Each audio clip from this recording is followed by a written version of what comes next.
Hey there. If you've ever wondered or heard about shadow work and maybe not been quite sure exactly what it is or how to work with your so-called shadows, stick around because I'm going to explain what shadow work is, what shadows are, and why shadow work is actually the crucial key, and I really mean this, to long lasting inner peace and happiness, especially for sensitive and empathic people.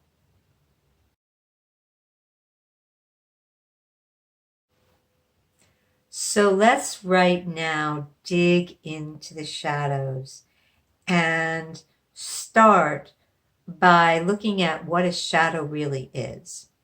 Because shadow work can feel really dark and scary. And that's because our shadows are aspects of ourselves that we've pushed away because they feel wrong to us or they don't feel safe. So for example, it might be someplace where we were wounded in the past and it wasn't safe to reach out for help. So we push that part of ourselves into the shadows, or we push um, our natural sensitivity, our ability to feel a lot into the shadows because we judge it as wrong. And so that we want to act a different way. So we push something in the shadows that we don't want to acknowledge. And shadows can also be sort of light shadows in the sense that they can also include our gifts and talents. So maybe as children, we were poets or artists, and somebody criticized us, or we weren't given the appreciation that we really wanted, or the encouragement.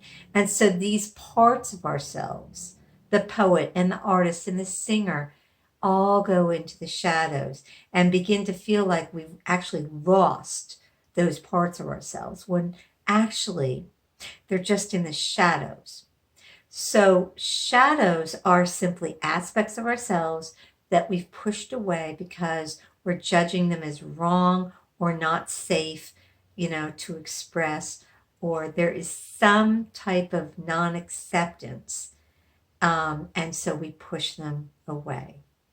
So understanding what a shadow is really the first step in any kind of shadow work.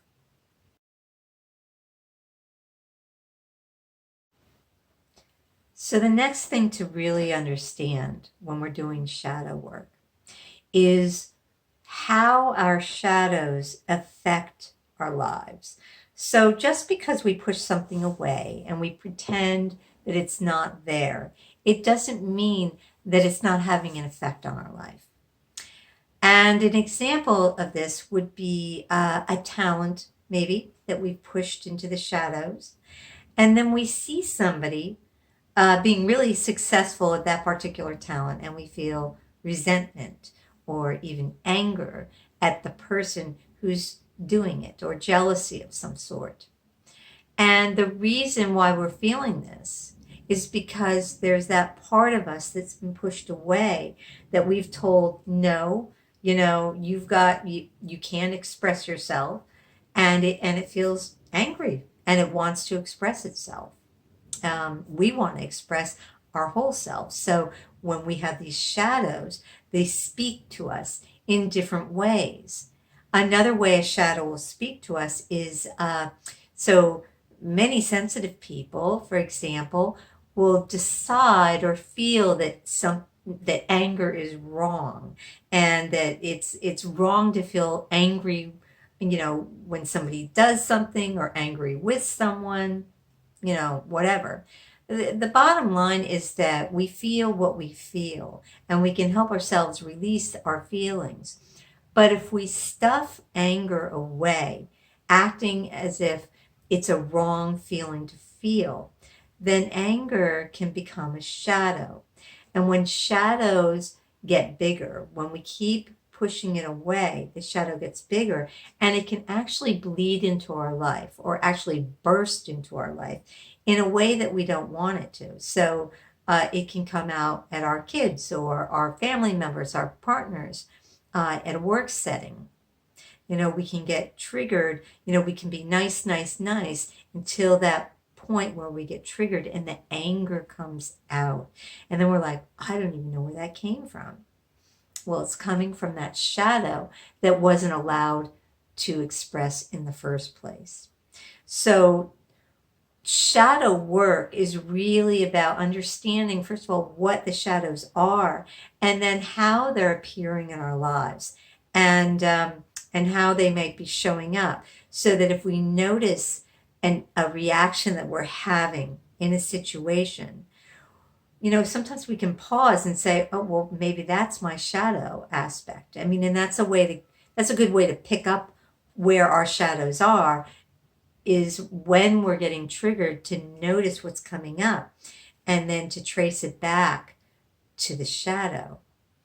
And so understanding this dynamic is the way in to doing really great shadow work.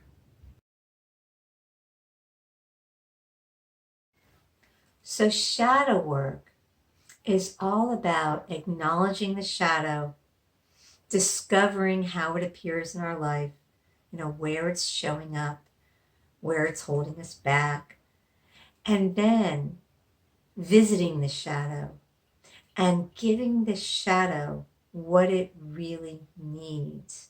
And so, for the example of maybe a child who got laughed at for singing or dancing or twirling around or being silly, it's to visit that part of ourselves that felt so rejected and so wrong, and just really going into understanding, what did I need at that time?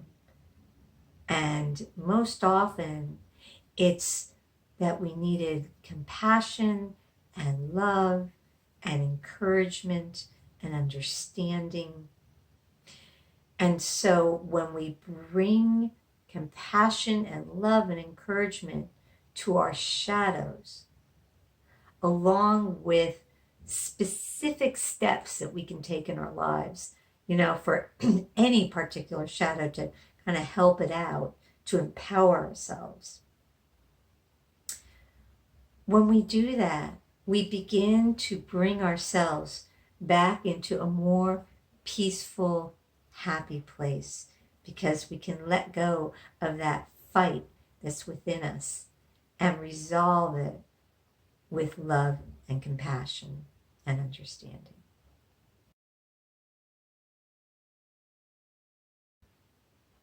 So right now in your life, is there an area where you are struggling or you feel stuck?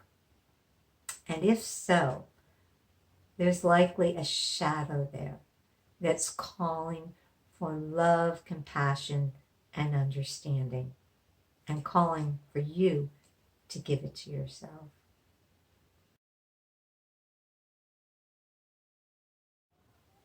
So doing shadow work can be one of the most rewarding experiences in life, because by bringing our shadows to light and by using tools like EFT tapping and matrix re-imprinting and visualization and meditation, when we use our tools to work with our shadows and bring them into a space of love and encouragement and understanding, we empower ourselves to come back to a place of true fulfillment and true happiness and inner peace.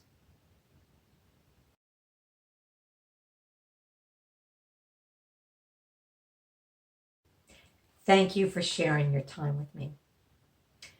Goodbye for now.